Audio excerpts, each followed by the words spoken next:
He's had a chip. How are you doing? Oh my god! Jadon Sancho. What should we do with the broken Sancho? We had numerous of podcasts bigging him up, trying to figure out what's going on with Jadon Sancho. He hasn't really lit the Premier League on fire since the day we signed him from Borussia Dortmund. I think it was on £75 million and wasn't really utilized by Ole Gunnar Solskjaer. Then Erik tenhag came on board. Sancho had a little bit of a mental health issues, sent him away, came back, and now we discovered yesterday with a big 13 players chopping block fire sale that Jadon Sancho is on the list for 40 million euros, potentially going back to Borussia Dortmund where we first bought him. We're here at Mufc Realist TV to debunk things, to call a spade, and basically have a discussion, a therapy session. This is an embargo recording from yesterday's Smashing podcast with Jarvis Cocker, Stu Woolley, and Jarvis Corner. Please enjoy the show and don't forget to like and subscribe.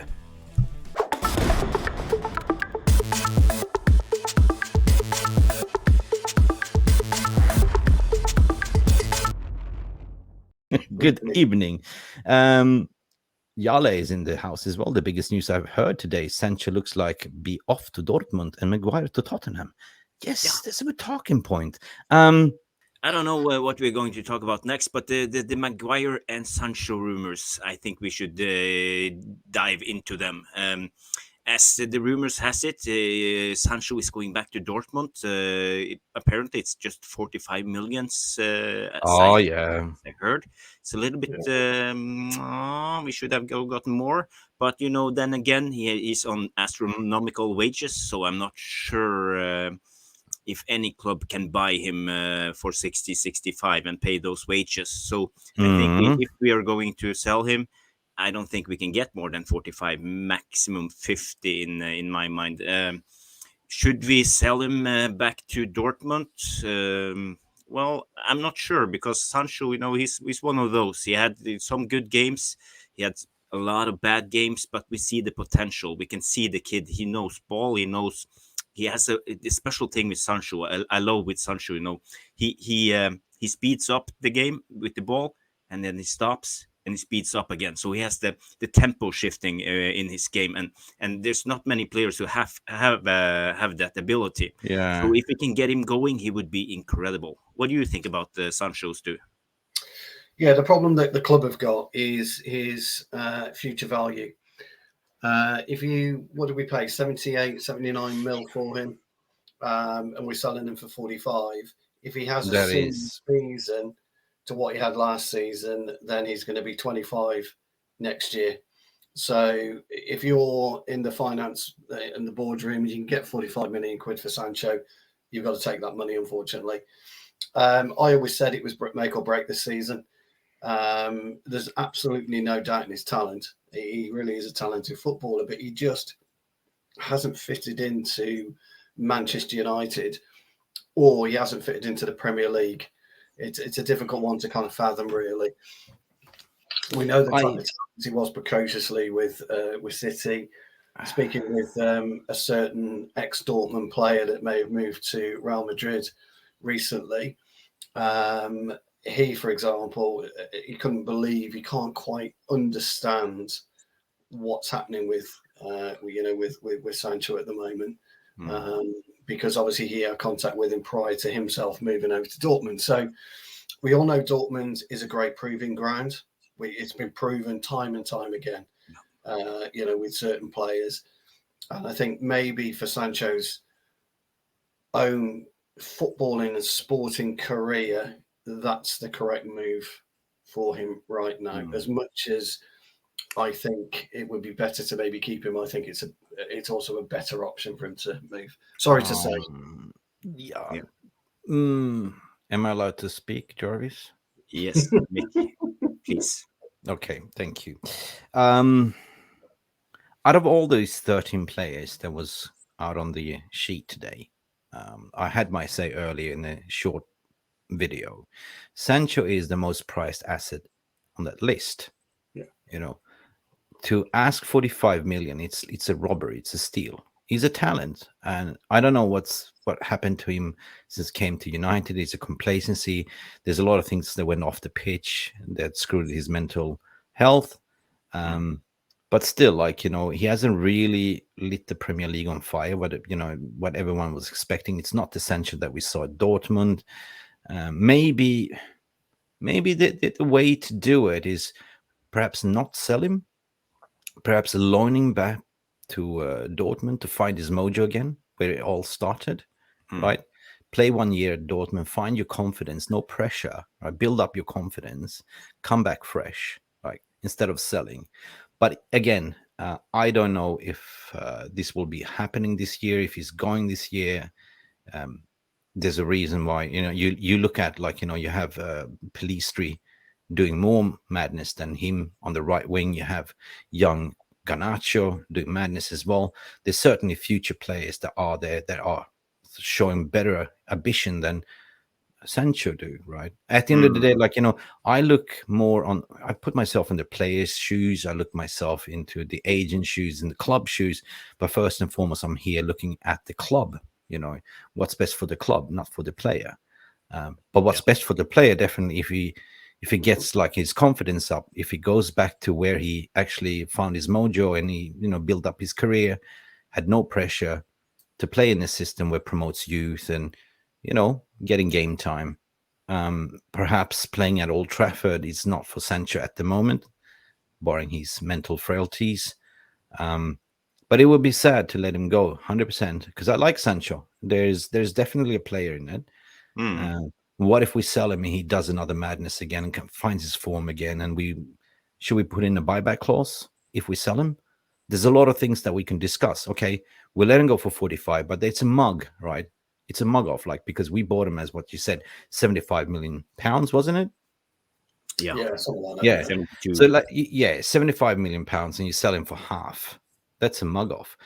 But this is also an indication. I don't know if you picked it up, like, 13 players on fire sale. Glazers would never, ever do that. Have you guys thought about that? Because Glazers sees players as an asset. Isn't that a clear indication that they let go? So basically, the new owners are saying, okay, clear the dead wood. On the other hand, there's a lot of players on there that has to go, right? That has to go. But you need to clear the dead wood, because forget about FFP. Clubs look at more of the salary budget. That is more impacting the FFP than actually buying players. Because when you buy players on 5 years contract, you can split up the payment to the clubs. Let's say you buy a player for 100 million, like Anthony Dos Santos to Ajax for 5 years. You split up those payments 20 million per year, right? So that's not going to affect your yearly FFP, but the overall salary budget will, right? Because what is FFP? That it's looking at player salaries, not only the squad, but the entire, staff at Carrington, people that work in canteen, the HR, everyone, right? This is the operational cost within the football club. And that wage bill has to come down. And again, one of the reasons why they went out to De Gea to say, we need to put you down from 375 to 200, hey? Because they calculated, they budgeted. So if you save 175 a week per De Gea, that means you can bring in likes of Said or somebody else and offer him that salary. Yeah. You see how that balance score sheet card works, right? So that's just a food for thought, right? Good. We have a super chat first. I just want to cover the super chat again from Mr. Australia himself down under. Sancho back to Dortmund. Poor Rashford keeps losing his friends Lingard, Sancho, and probably Martial. He'll be feeling lonely. I am so lonely. I am so lonely. Yeah. I think he's. Sorry, go on. Sorry, no. I mean, he's got his friends down in Dortmund still, right? He lived there for 3 years, 4 years, right? So it wouldn't be a bad shout, Jeffy. But thanks again for your donation, mate. Thank you. Let's put another snag on the Barbie, mate. I was going to say the other thing about those 13 players, if you were to look at it as well, and Mick speaks right about FFP, the best asset would be Scott McTominay, because we paid 0 for him. So his full value is full profit. 14 million. Yeah, exactly. So that is pure profit because he's an academy player. That's right. So for us, we didn't buy him as well. Yeah, it'd be brilliant as well for us. The other ones like Iqbal, 850 grand. Yeah, pure profit, but what's 850 grand in the big scheme of things? Yeah. So the other interesting one in there was Maguire. I think again Maguire has to go for a similar. I love Maguire, by the way. I'd defend him to the hills.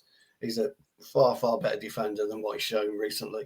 But again, he's got to go for his own mental health. I think Maguire, his own mental health. If he wants to carry on playing for England. Well, speaking about mental health, there's something called delusional as well, right? Yeah. I look at the delusion. You don't realize like everyone else is to blame, not me. Like I'm still like, Mr. Billy Bullocks, right? That hides away from interviews when things go bad, right? Yes. I don't know. He's not. Everyone knows it. He's not getting game time. He's on that chopping block. 45 million was it? 40 million. Yep. 45. 40 million for Maguire, potentially 50. I saw 40 plus 10. But yet again, that proves the point what I'm trying to say, that 13 players on a discount sale, fire sales, that means that Glazers are not in charge. Glazers will never sanction this. Oh, no, they're gone. Yeah, I agree with that. But, Maguire fit brilliantly at Tottenham. He'd be great for Tottenham, Maguire. Yeah. Maurizio Pochettino. It'd be he's at Chelsea now, isn't he? But he's just like, hey, you Harry, you got one assignment. Yeah. It's old Postecoglou now, isn't it? It's the old old man from down under know a lot more about it. Angie Postecoglou. Yeah, but I think it's a good move for him. McTominay, Newcastle, if that ever materialised, because they've got that's a good move for the Maddison deal. I mean, not going to go through, is it? Yeah, but I'm saying, like, if bloody Chelsea can drive an extortion for us to say, we want 60 million from Mount, it's got 12 months left on the contract. What the hell are you smoking? Like, homegrown talent plays a part. Scott McTominay in a Newcastle team, 50 million minimum. Easy. Harry Maguire, maybe Saudi Arabia, maybe in Italy, maybe Tottenham, Spurs, a lower, less expectations. I mean, I don't think Spurs is gonna, do well this season anyway. They would, they recruited a manager. Then I'm with you. Yeah, Spurs won't do that well, Mick. No. I think you're absolutely right. Fred for Fulham as well. Yeah, Stephanie. Yeah, true. 20 million I saw on that. I mean, crikey. Fred's had a better season than 20 million quid, hasn't he? Yeah. So let me just. The thing with Fred, he's 30 years old, so it's not. It has no sell-on value. So basically, he's 20 millions. Okay, Donny van der Beek. Let's walk over this 13. But I just want to bring up something what Mo Hamza is saying here. I marked this to say that the new owner of Manchester United, from a bidder perspective, will be known by the time the club reports earnings tomorrow, June 27th. The likely winner is Sheikh Yassim. #MUFC at Benzinga. Listen, the kit launch is also coming. I had a conspiracy theory what I run with Jarvis yesterday, and I think that spread with wildfire. Imagine you have the kit launch, right? And you have a slow scene, like where the kit is turning like this. First and foremost, you see like team viewer is gone, and you see Qatar Airways, and as it's spinning, you see the number appearing, number 92. Yes, that would blow the internet. That would be pretty good. It would blow the internet if the shirt span around with no sponsor on it at all, and then suddenly it kind of ripped apart. And like a Superman, like a Superman, rip apart, something like that. That would be so cool. That's a Jarvis. Just Radiohead. No, Jarvis is a model. Like Radiohead. Guys, smash a like if you want Jarvis to launch the kit launch like a Superman. Like Superman. That would be quite comical. Although the dude at Glastonbury supposedly launched it on behalf of the club, didn't they? Or joking apart, of course. Whoever. What do you mean? Please let that be true, Stephanie. Do you want Jarvis to launch the kit launch? Show his hairy chest. He's gone to tomorrow. He's going to tattoo shop, like to do like the Qatar Airways, like on his chest, like. Talking of that briefly, tomorrow's kit launch. What do we make of And I'm all for it, by the way. And I think 1958 should do it. I think it's a good move, actually. What I want to like to say is Wednesday, the stream that we have planned, it's a No Bullshit United with Andy Tate and Jay Daly. Same time as usual. Friday, we also have a planned live stream as well, United Standish. And we're looking forward also to, as next week, as I got confirmation with the new recruit, we will have Alice talk football as well on next week. She just confirmed as well. So we're looking forward for that collaboration. Alice, if you're watching, thank you for confirming. Looking forward to have you on the show next weekend as well. Yeah, next week. And on Friday's show, we're doing a call-in. So everybody prepare and get your camera ready and your microphone ready and call in and have your say. We want to talk to you Please, guys. don't call in nude. No. We're not that liberal, all right? Okay, I hope you really enjoyed this guest today. It's a different Monday. It's just basically Monday is a time when you wake up and feel like, oh God, Monday blues, right? And for me, it's all about dusting off the Monday, bring in Tuesday, and let's go for a new week. Let's see what happens in the week. I think I will do another morning podcast with Let's Talk Sports with Anil Kandola as well. Yet to confirmed, it will be a lunch podcast. We did one 2 weeks ago, so we tend to do bi-weekly. Until next time, Mick, give us back the day. Yes. Love, peace, and bananas. How can we forget without the legendary inventor? You should do a copyright claim on that, John Ball. Love, peace, and bananas. But we actually stole it, and we say love, peace, and go bananas. Yeah, guys, time to close the shop. Have we reached 100? Really? Have we? 100 likes? I don't think so. No, I think Edward Reed calling in the Borat suit. Oh, crikey. Shake the room. Okay, guys, it's time to close the shop. I am knackered. It's time to give back your day. Stu Woolley, again, a pleasure. This has been Jarvis Corner, but I was hijacking it. Jarvis, next time, don't let me be the host, okay, please. Even I deserve to have a break and just sit in the background and enjoy myself. But, at the end of the day, we are a team. We are like Beavis and Butthead, aren't we? We are. Guys, stay beautiful. Stu Woolley, thank you again. Pleasure. Thank you for providing your insight. Jarvis, thanks. What's going on behind your window today? We know all what's going on there. It's bright and shiny, right? The sun is shining. Yeah. Shining.